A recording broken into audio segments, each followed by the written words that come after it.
Hello, my friends. My name is Gerdes, and here are the three big stories for today. I promised this first one yesterday, and that is the results of the elections to the European Parliament. Interfax Ukraine is posting it and framing it in a positive light.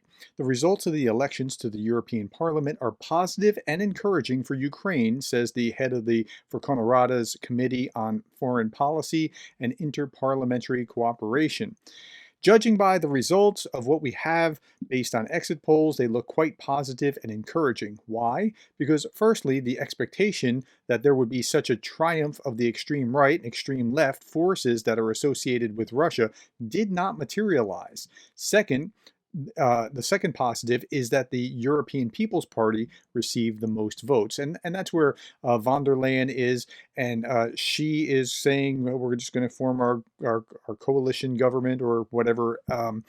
By the way, I'm the wrong person to be talking about European Parliament. So take whatever I'm saying here with a grain of salt when I'm getting to analysis. I can speak all day long in my sleep about the American system, but the European Parliament is a little sketchy to me. The European People's Party, which won the European Parliament elections, will build a strong center in the European Parliament that will have a clear pro-European and pro-Ukraine position.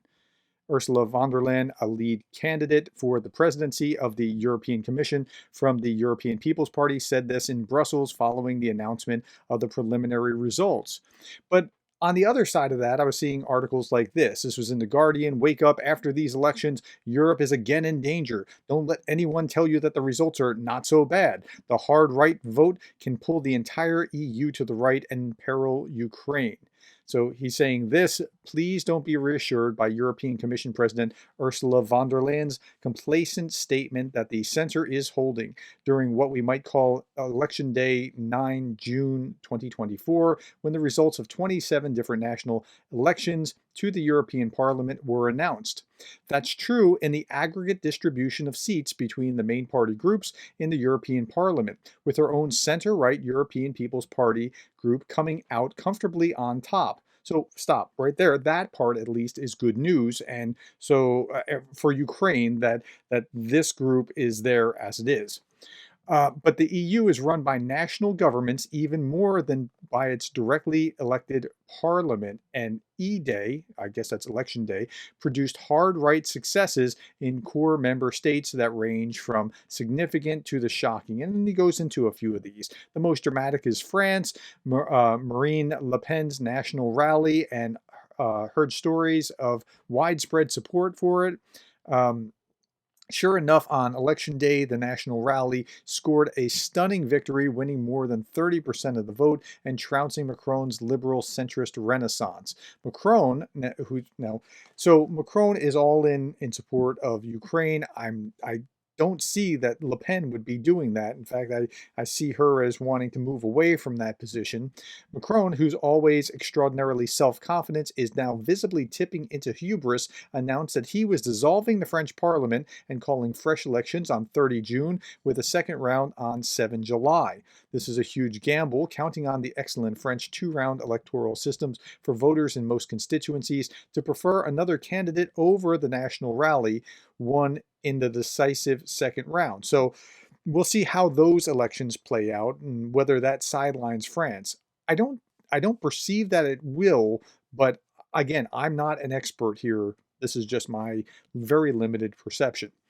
Only slightly less worrying is Germany. While the center-right CDU-CSU was the clear winner, the extreme-right Alternative for Deutschland AfD came second with just under 16% of the vote, more than was garnered by any of the three parties in the country's government coalition, including the Chancellor Olaf Scholz Social Democrats. And the ADF is a party so extreme that even Le Pen decided she did not want to be in the same European parliamentary group with it.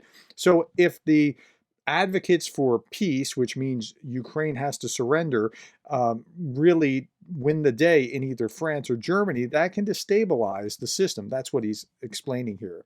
In Italy, so Georgia Meloni came out on top, as did the far right Freedom Party in Austria, but they were already leaning that direction. Meloni still supports Ukraine. In the Netherlands, the Party for Freedom of Geert Wilders performed only slightly less well than the center left.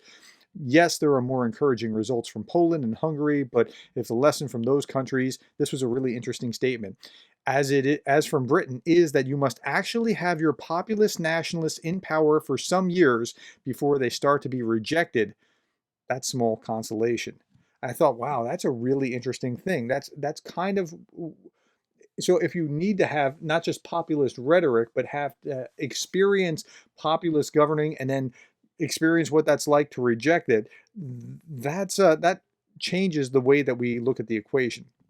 Okay, now all that to say, as I was reading through this, I didn't see. He's saying, wake up after these elections, Europe's in danger. I just don't see the great danger. I see some slippage, but I don't see the great danger that he sees. But as I said, I'm not the expert.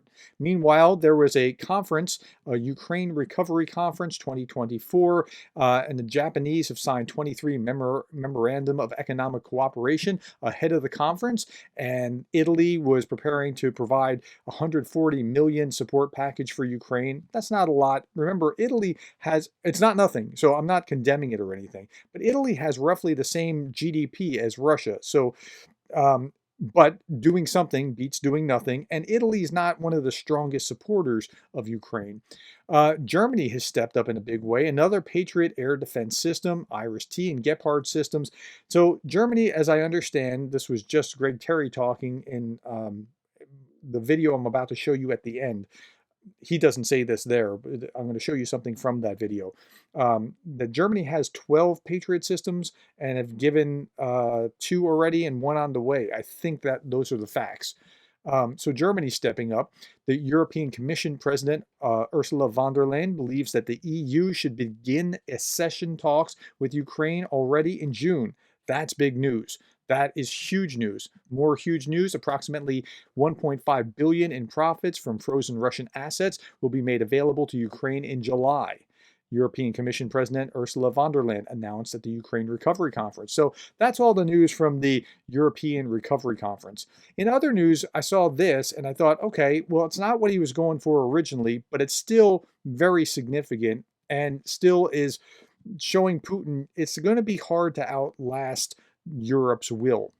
NATO intends to invest 40 billion euros annually in military support for Ukraine. This will be discussed at the summit in the US, according to Stoltenberg. Now, he was originally going for 100 billion, and other NATO members balked at that, but still 40 million a year ongoing annually every year that's pretty significant support.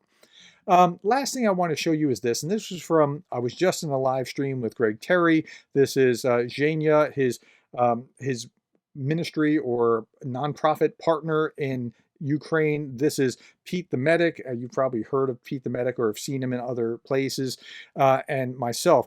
And Greg showed this video that Pete had just sent him, and you've got to watch this. And then after Peter, Professor Gerdes, your thought, and then Zhenya, your thought. Here it is, guys. This is good news. Dear Greg Terry, you gave me this patch. In God we trust. This morning, Makar, our medic who was injured during a fierce Russian attack, at 5 o'clock this morning said to me, Pete, please go get some water over the valley. It's a 5-minute walk away, 3-minute walk. My jacket was hanging out, recovering from sweat. Look at all the shrapnel holes in my jacket. This jacket was hanging, this fleece was hanging where I always stand, on guard position outside our bunker. Look at it, it's absolutely riddled with shrapnel. Big, chunky pieces of shrapnel. This is scary. This is absolutely scary. God blesses me with miracles every single day. He protects me like you cannot believe. And that's because I put all my trust and all my faith in him. God is the only way. Jesus is the way, the truth, and the light, people. I'm living, walking, breathing proof of this. Oh my word, this has sent spine chills down my body now. Wow. I went back with the water. So we evacuated my car, and I went back to take so we evacuated my car, and then I went back into the hot zone to take our new unit there, to take our replacement. And whilst I was there, I grabbed my jacket, which I'd forgotten. I grabbed my jacket and my battle belt. And then I went back to rendezvous with the pickup car and the wounded. I've just washed my coat now, and this is what I've discovered. That's how close Pete is, on the knife edge between life and death, and that's just amazing stuff. If he wasn't asked to go get water, he might not still be with us, and that's just amazing.